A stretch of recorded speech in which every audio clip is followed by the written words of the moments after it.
نحمده ونستعينه ونستغفره ونعوذ بالله من شرور أنفسنا ومن سيئات أعمالنا من يهده الله فلا مضل له ومن يضلل فلا هادي له وأشهد أن لا إله إلا الله وأشهد أن محمدا عبده ورسوله أما بعد فأعوذ بالله من الشيطان الرجيم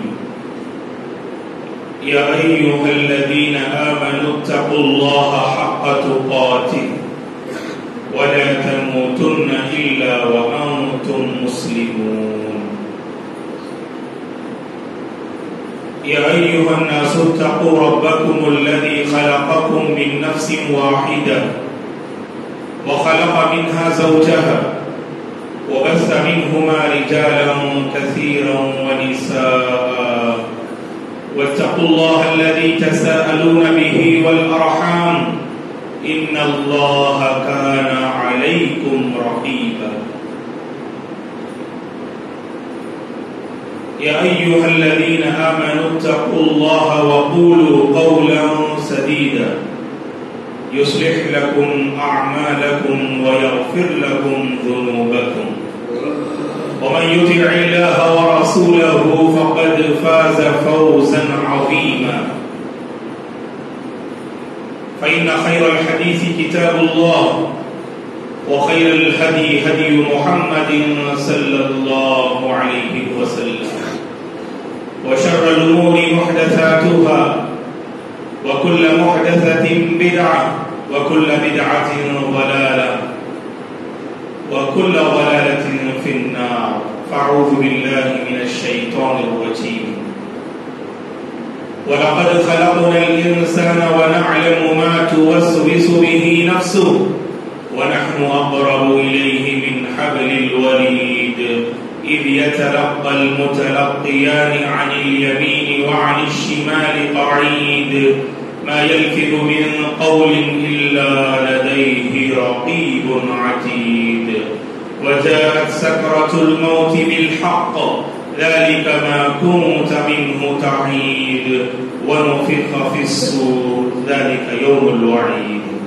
وجاءت كل نفس معها سائق وشهيد لقد كنت في غفلة من هذا فكشفنا عنك غطاءك فبصرك اليوم حديد وقال قرينه هذا ما لدي عتيد ألقيا في جهنم كل كفار عنيد مناع للخير معتد مريب الذي جعل مع الله إلها آخر فألقياه في العذاب الشديد قال قرينه ربنا ما أطغيته ولكن كان في ضلال بعيد قال لا تختصموا لدي وقد قدمت إليكم بالوعيد ما يبدل القول لدي وما أنا بظلام للعبيد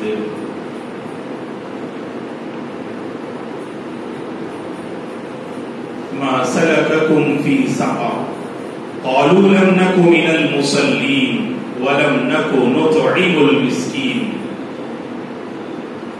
وكنا نخوض مع الخائضين وكنا نكذب بيوم الدين حتى أتانا اليقين ہر قسم کی تعریف بزرگی اور بڑائی اس اللہ وحدہ لا شریک کے لیے ہے جس نے اس ساری کائنات کو پیدا کیا درود و سلام ہو رحمت للعالمین خاتم النبیین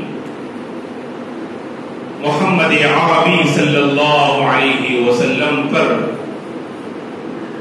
جنہوں نے اپنی امت کو تعلق باللہ کے حوالے سے بڑی بہترین نصیحتیں فرمائیں صحابہ اکرام رضوان اللہ علیہم اجمعین تابعین تبع تابعین تمام مومن مرد اور عورتوں پر اللہ کی رحمت اور اس کی سلامتی ہو آمین محترم بزرگوں نوجوانوں عزیز بچوں اور قابل احترام میری ماں اور بہن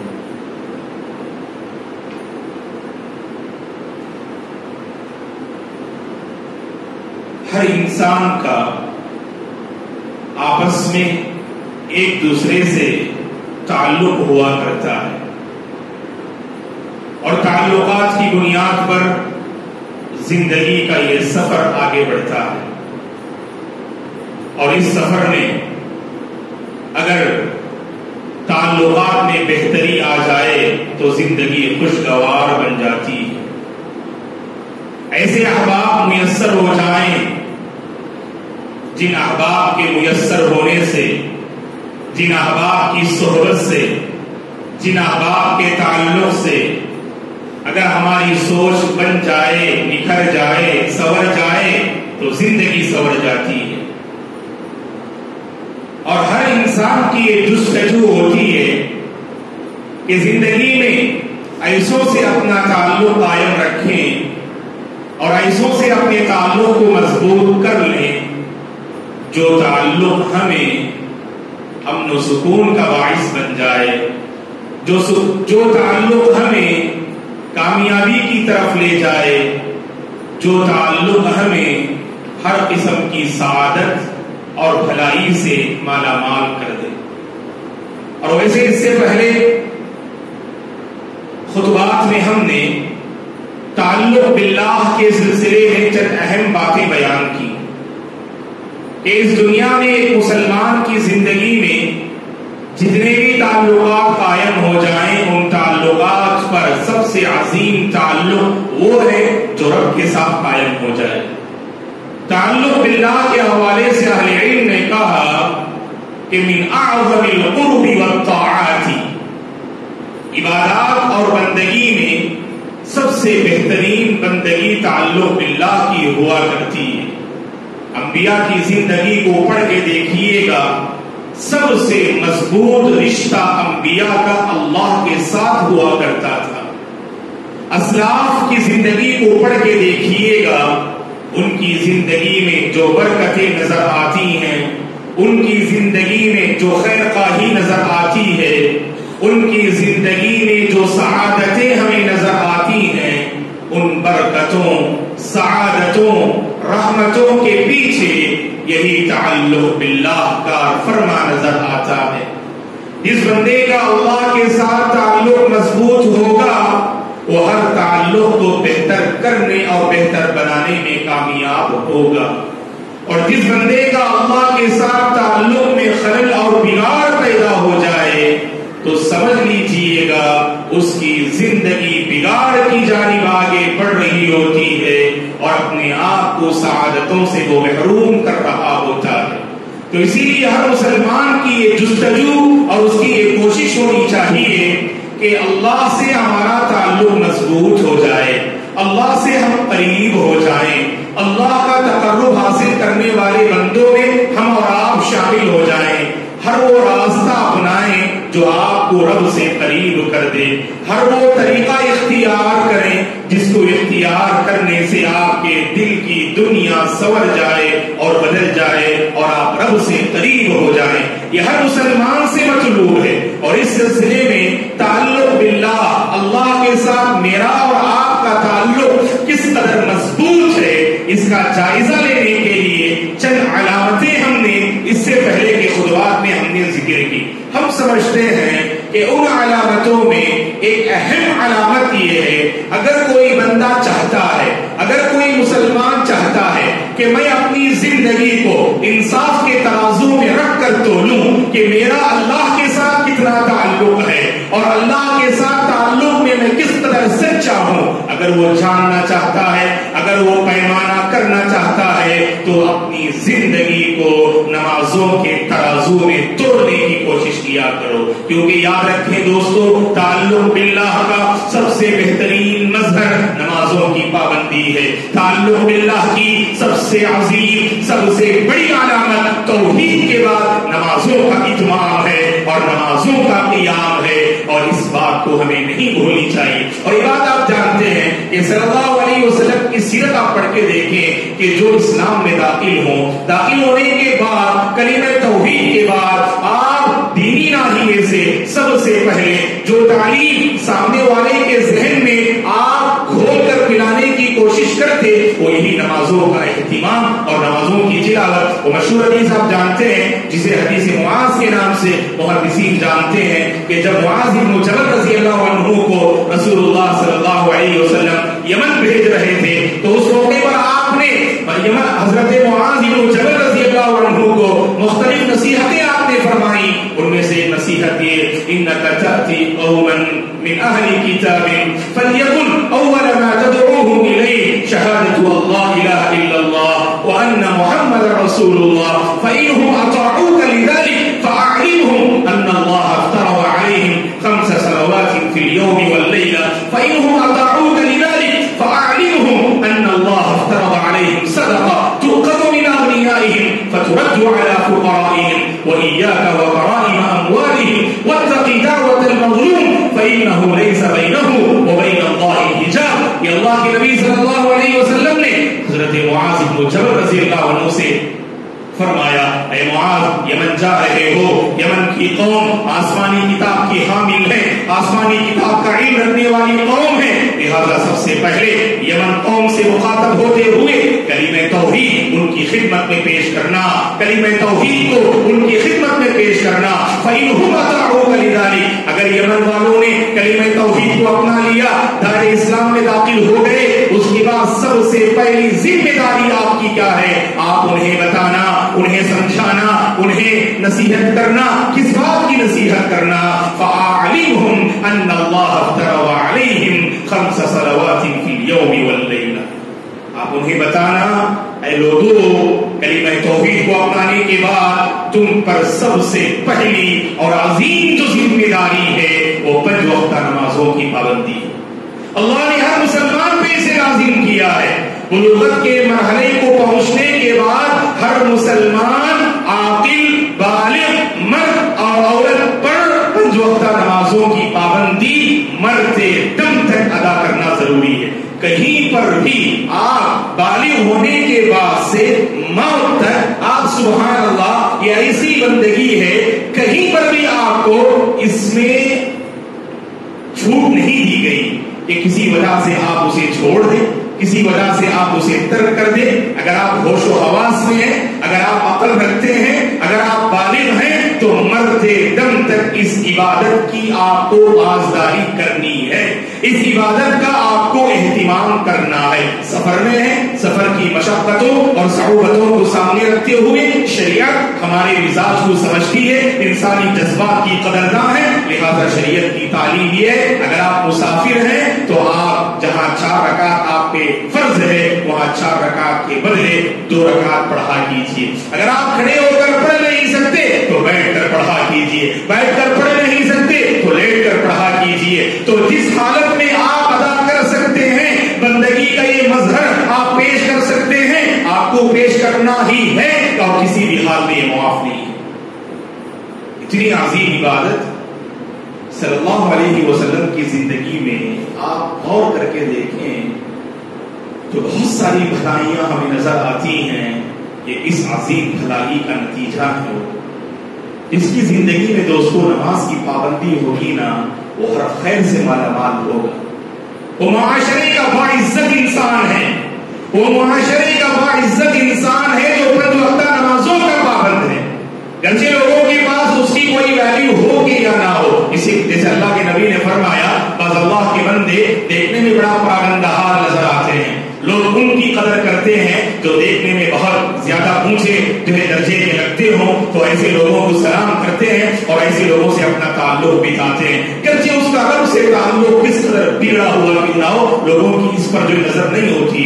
اللہ کے نبی نے فرمایا بس اللہ کے بندے اللہ کے ساتھ ان کا تعلق اتنا مضبوط ہوتا ہے, وہ اللہ کے اس قدر سبحان اللہ حقوق کے پاسدار ہوتے ہیں. لو اقسم علی اللہ لأبر رب اشعث اغبر مدفوع بالابواب لو اقسم علی اللہ لأبر. بعض اللہ کے بندے ایسے جو بہت بلند حال ہوتے ہیں, اگر دیکھیں تو لگتا ہے کہ انہیں دروازے سے دھتکا کر باہر نکال دیا جائے, لیکن یاد رکھنا اللہ کے پاس ان کی اس قدر ویلیو ہے, اگر وہ اللہ کے نام کی قسم کھا لیں اللہ تعالیٰ ان کی قسموں کی لاج رکھیں گے. ایسے اللہ کے نزدیک بڑے باعزت اور معزز جو لوگ ہیں. اور تقویٰ کا پیمانہ بھی کیا ہے؟ معاف کیجیے گا دوستو، وہ بندہ بڑا جھوٹا ہے، وہ بندہ بڑا جھوٹا ہے جو تقوی کا دعویٰ کرتا ہے اور اس بندے کا نمازوں سے کوئی تعلق نہ ہو۔ وہ کہے گے مولانا میں اپنی زندگی کو تقوی کی راہ پہ گزار رہا ہوں، میں جھوٹ نہیں بول رہا ہوں، میں خیانت نہیں کرتا ہوں، میں کسی کو دھوکہ نہیں دیتا ہوں، میں رشتوں میں دراڑ پیدا نہیں کرتا ہوں، ساری بھلائیاں اپنی جگہ، سارے خیرات اپنی جگہ، آپ کی ساری بھلائی اپنی جگہ، لیکن آپ کی زندگی میں یاد رکھنا سب سے بڑا خلل، جو خلل میں آپ کی پوری نیکیوں کو تباہ و برباد کر کے رکھ دے گا، وہ خلل یہ ہے آپ نمازوں میں بڑے مغفل ہیں، آپ نمازوں میں بڑے لاپرواہ ہیں، آپ نمازوں سے بڑا جی چھڑاتے ہیں یار، یہ ایسا معاملہ ہے جو آپ کی ساری نیکیوں کو اکارت کر دے گا۔ اسی لیے دوستو معاشرے کا باعزت انسان وہ ہے، معاشرے کا متقی انسان وہ ہے جس کا نمازوں سے بڑا گہرا تعلق ہو۔ ان اکرمکم عند اللہ اتقاکم، اللہ نے قرآن میں فرمایا اے اللہ کے بندو بے شک تم میں اللہ کے نزدیک سب سے باعزت کون ہے؟ جس کے دل میں زیادہ تقوی ہو، اور یہ تقوی نمازوں کی پابندی کے بغیر بے فائدہ اور بے سود ہے۔ اسی لیے ہم نے کہا وہ بندہ اپنے دعوے میں بڑا جھوٹا ہے جو یہ کہتا ہے کہ میں متقی ہوں، جو یہ کہتا ہے کہ میں اللہ سے ڈرتا ہوں اور نمازوں میں مغفل ہوں۔ متقی بندے کی سب سے بڑی پہچان جانتے ہیں کیا ہے؟ اللہ اکبر، قرآن مجید پڑھ کر دیکھیے گا اللہ نے کیا کہا، الف لام میم ذالک الکتاب لا ریب فیہ ھدی للمتقین الذین یؤمنون بالغیب ویقیمون الصلاۃ، الذین یؤمنون بالغیب ویقیمون الصلاۃ، اہل تقوی کی سب سے بہترین جو علامت اللہ نے سورہ بقرہ کی ابتدائی آیات میں ذکر کی، غیبیات پر ان کا ایمان ہوتا ہے اور نمازوں کو وہ قائم کرتے ہیں۔ ایک مسلمان کی سب سے بڑی پہچان یہی، ہر غیب کی بات کو دل سے قبول کرتا ہے، اگر کوئی بات صحیح حدیث سے ثابت ہو جائے نا اسے انکار نہیں کرتا، دل سے اپناتا ہے، عقل کے ترازو میں تولتا نہیں بلکہ اسے دل سے قبول کرتا ہے۔ غیبیات پر ایمان یہ اہل ایمان کا سب سے نمایاں وصف ہے۔ اور اس کے بعد جو دوسرا وصف اللہ نے اسی صورت میں جو ذکر کیا، وَيُقِيمُونَ الصَّلَاةَ وَيُقِيمُونَ الصَّلَاةَ، کہا یہ اہل تقوی کون ہیں، یہ متقی کون ہیں؟ یہ متقی وہ ہیں جو نمازوں کو قائم کرتے ہیں۔ امام ابن کثیر رحمۃ اللہ علیہ نے بڑی بہترین بات کہی ہے کہ اقامت الصلاۃ کا مطلب یہ ہے نماز کو وقت پہ ادا کرنا، نماز کو باجماعت ادا کرنا، نماز کو صلی اللہ علیہ وسلم کے طریقے کے مطابق ادا کرنا، نماز کو خشوع و خضوع سے ادا کرنا، یہ چار باتیں اقامت الصلاۃ میں جو ہے داخل ہیں۔ پہلی بات نماز کو وقت پہ ادا کیجئے گا۔ آپ صبح 8 بجے اٹھ کے فجر پڑھتے ہیں، سمجھ لینا آپ نے واللہ نماز کو قائم نہیں کیا۔ نماز کو قائم کرنے والے وہ ہوتے ہیں جو وقت پہ ادا کرتے ہیں اور باجماعت، مرد حضرات باجماعت نماز کی پابندی کرے۔ گھروں پہ آپ ادا کر لیں، آپ نمازی نہیں ہیں، حقیقت میں نمازی وہ ہے جو وقت پر باجماعت نماز ادا کرتا ہے، حقیقت میں وہی نمازی ہے۔ البتہ خواتین کو چاہیے وہ اپنے گھروں میں ادا کریں، وقت ختم ہونے سے پہلے جیسے وقت میں داخل ہوتے ہیں پہلے وقت میں ادا کرنے کی کوشش کریں، کیونکہ اللہ کے نبی سے پوچھا گیا اے اللہ کے نبی اللہ کو پسندیدہ عمل کیا ہے، تو آپ نے اس موقع پہ فرمایا اللہ کو پسندیدہ عمل یہ ہے نماز کو وقت پر ادا کی جائے، اللہ اس عمل کو بہت پسند کرتے ہیں، اللہ کو یہ ادا بہت پسند آتی ہے، تو لہذا وقت پر ادا کرنے کی کوشش کریں اور مرد حضرات باقاعدہ باجماعت نماز جو ہے کی پابندی کریں۔ اور تیسری بات جو اقامت الصلاۃ میں شامل ہے، صلو کما رأیتمونی اصلی، نماز ویسی ادا کریں جیسے حبیب نے ادا کیا، ہمارے ارکان ویسے ہوں، ہمارے واجبات ایسے ہوں، ہماری شرائط ایسی ہوں اور نماز میں ادا کی جانے والی سنتیں ایسی ہوں جیسے ہمارے نبی نے ادا کیا، جیسے صحابہ نے بیان کیا۔ نماز کے طریقے کو، نماز کی کیفیت کو ویسے ادا کرنے کی کوشش کریں، حریص ہوں دوستو ہم اور آپ۔ نماز یہ اہم عبادت ہے اور اس عبادت میں ہمارے اندر ایسی حفظ اور ایسی طرف ہونی چاہیے ہماری نماز سنت نبوی کے مطابق بن جائے۔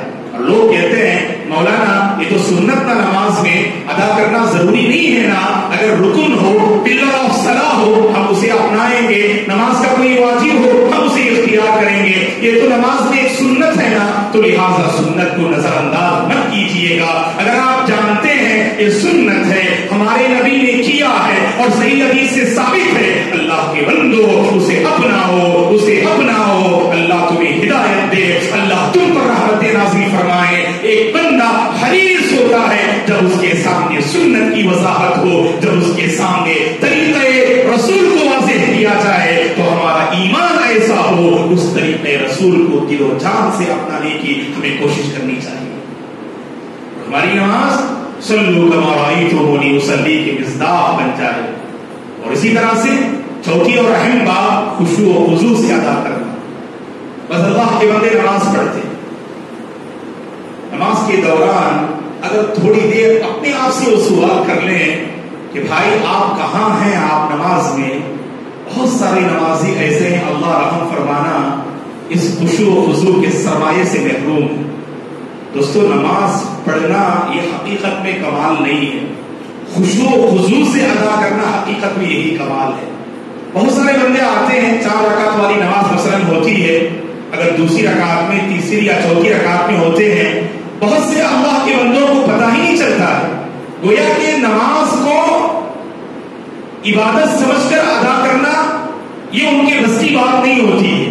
اس لیے جب آپ کھڑے ہونا تو اللہ کے نبی نے ہمیں کیا تصور دلایا, اذا صلی احدکم یناجی ربہ, صحیح بخاری کی حدیث ہے.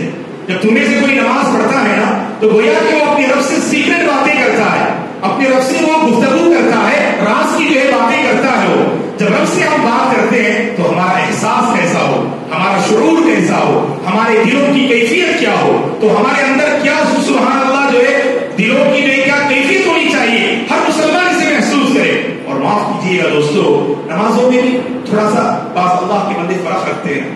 تو لوگوں کے ساتھ نماز پڑھتے نا تنہا تو سبحان اللہ لوگوں کی نظر پڑتی ہے تو اپنے آپ کو بہت زیادہ متقی بنا کر نماز ادا کرنے کی کوشش کرتے. اللہ کے نبی نے فرمایا یہ ریاکار مصلی ہے, یہ ریاکار مصلی ہے, ان یزین صلاتہ لما یرا من نظر رجل. اللہ کے نبی نے فرمایا جو اپنی نماز کو بہتر بنائے, لوگوں کی نظر اس پہ پڑ رہی ہے اس لیے اپنی نماز کو بہتر بنا رہا ہے. اللہ کے نبی نے فرمایا یہ ریاکار مصلی ہے, یہ شو آف کرنے والا نمازی ہے, اور ایسی نماز اللہ کو پسندیدہ نہیں. اللہ تعالی نماز کو اس نمازی کے حوالے کر دیتے ہیں.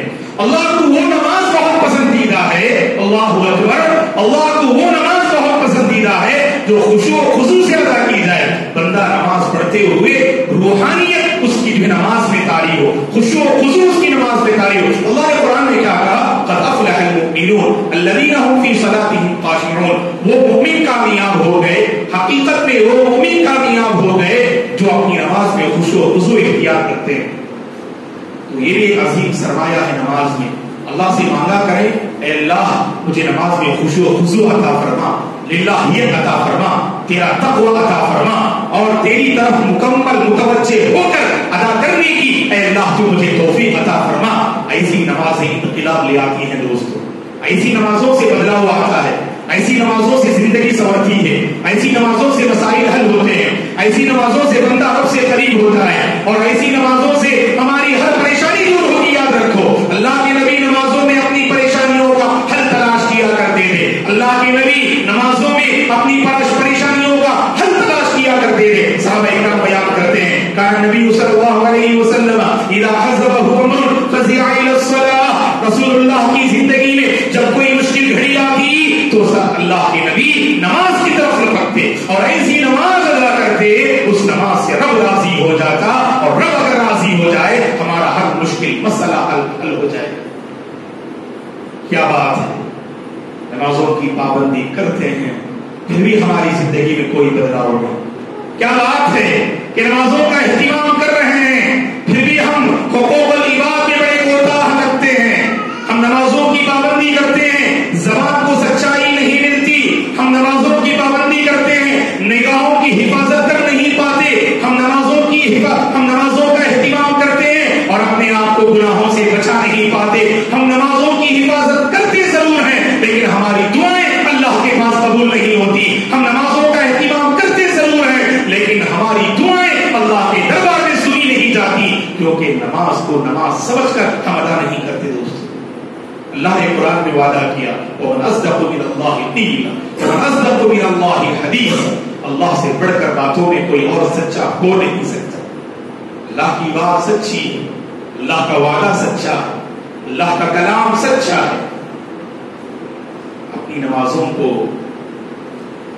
خشوع و خضوع کا رخ دیا کرو، بندگی کے ساتھ نماز کا اہتمام کیا کرو. واللہ دوستو ہمارے مسائل حل ہو جائیں. باپ کی دعا بیٹے کے حق میں رنگ لائے گی، بیوی کی دعا شوہر کے حق میں رنگ لائے گی، بچوں کی دعا ماں باپ کے حق میں رنگ لائے گی. ہماری دعائیں با اثر ہوں گی، ہماری دعائیں بے اثر نہیں ہوں گی. شرط یہ ہے کہ ہماری نمازیں للہیت اور خشوع و خضوع کے ساتھ ادا کی جائیں. ان الصلاۃ تنہی عن الفحشاء والمنکر، بے شک نماز انسان کو بے حیائی سے روکتی ہے، فحاشی سے روکتی ہے. ایک اللہ کا بندہ نماز کی پابندی صفحہ اول میں کیا اور گھر جا کے نعوذ باللہ گندی چیزیں دیکھتا ہے، گندے تعلقات اس کے ہیں. حقیقت میں اس نے اپنی زندگی کو نماز سے سنوارنے کی کوشش نہ کی. اپنی زندگی کو نماز سے سنوارنے کی کوشش کرو، اپنی زندگی کو نماز سے سنوارنے کی کوشش کرو، اور زندگی میں پائی جانے والی غلطیوں کی توبہ اور اس کی معافی نماز میں حاصل کرنے کی کوشش کرو. اسی لیے سجدے میں دعا کر سکتے ہیں آپ، تشہد میں دعا کر سکتے ہیں آپ، اپنے مسائل اللہ سے مانگو. اور بندہ جب سجدے میں ہوتا نا، اللہ اس بندے کو بہت پسند کرتے ہیں. اقرب ما یکون العبد من ربہ وهو ساجد، اللہ کے نبی نے فرمایا سب سے زیادہ قریب بندہ اللہ کی کب ہوتا ہے؟ جب وہ سجدے میں ہوتا ہے. اس کا مطلب یہ نہیں آپ الگ سے سجدہ کر کے دعا کریں. بہت سارے اللہ کے بندے ایسے ہوتے ہیں دعا کرتے کرتے سجدہ کرتے ہیں. نہیں دوستو، اہل علم نے کہا کہ بدعت ہے. اللہ کے نبی نے کبھی بھی تنہا آپ نے سجدہ نہیں کیا. پوری زندگی اللہ کے نبی کی پڑھ لیجیے. آپ نے یا تو سجدے تلاوت کیا یا سجدے شکر آپ نے کیا، یا نماز میں اگر کوئی سہو اور غلطی ہو جائے آپ نے سجدے سہو کیا. الگ سے دعا کے لیے آپ نے کبھی سجدہ نہ کیا.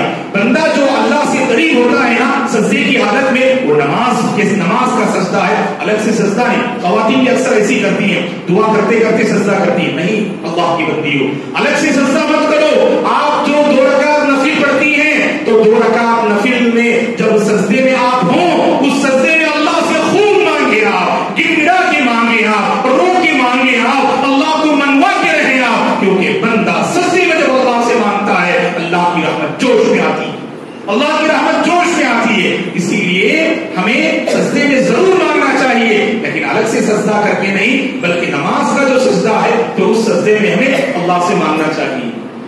تو بہرحال دوستو، یہ تعلق باللہ کی بہت بڑی علامت ہے نمازوں کی پابندی. مسئلہ یہ ہے،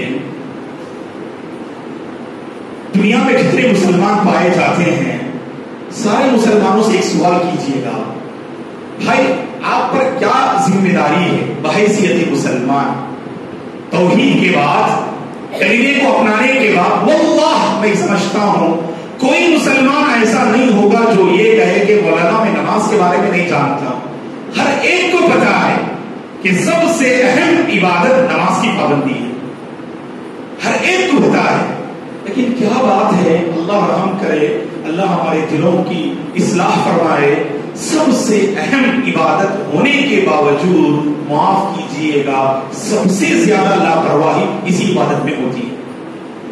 سب کو پتا ہے نماز کی اہمیت پر خطبہ دینے کی ضرورت نہیں، فضیلت بھی آپ جانتے، اہمیت بھی جانتے آپ، لیکن سب سے زیادہ لاپرواہی اسی عبادت میں. جانتے ہیں آپ یہ عصر کا وقت ہے، سوتے ہیں یا تو باہر بازار میں رہتے ہیں.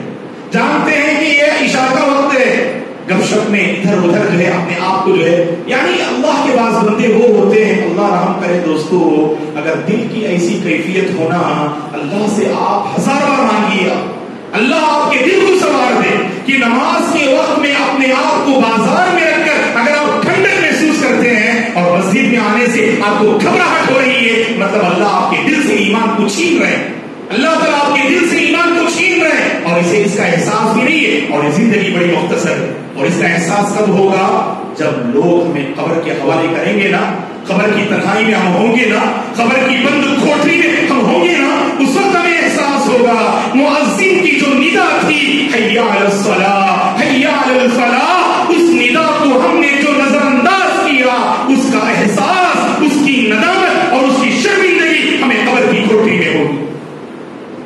یاد رکھو پکارنے والے پکارتے ہیں، ہم ہر پکار پہ لبیک کہتے سوائے حی علی الصلاۃ حی علی الفلاح۔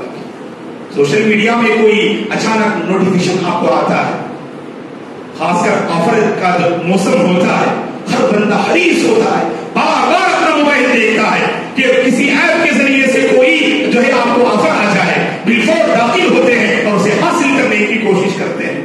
اور یہاں تو سبحان اللہ ہمارے کانوں سے یہ آوازیں اور یہ صدائیں بار بار ٹکراتی ہیں، لیکن دل کی دنیا بدلتی نہیں ہے۔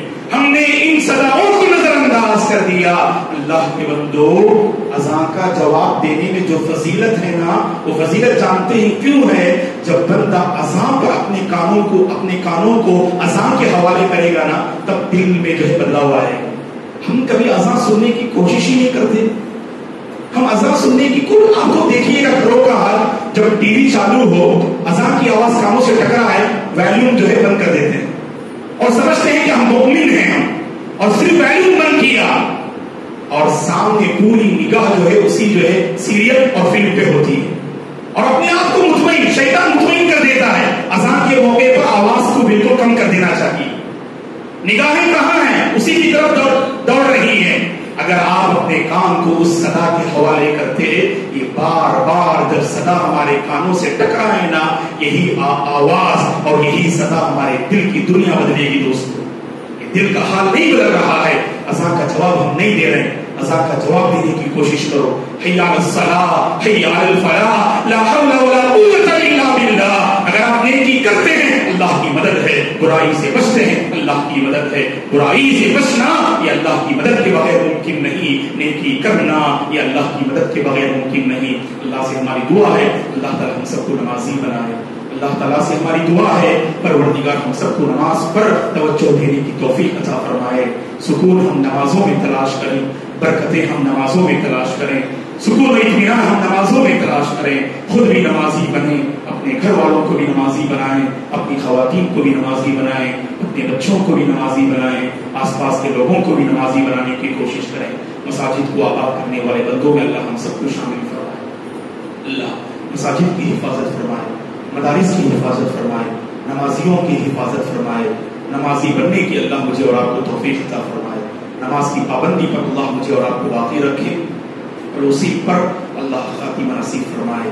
ہر پریشانی کو اللہ دور فرمائے، ہر بیماری سے اللہ مجھے اور آپ کو سلامت رکھے۔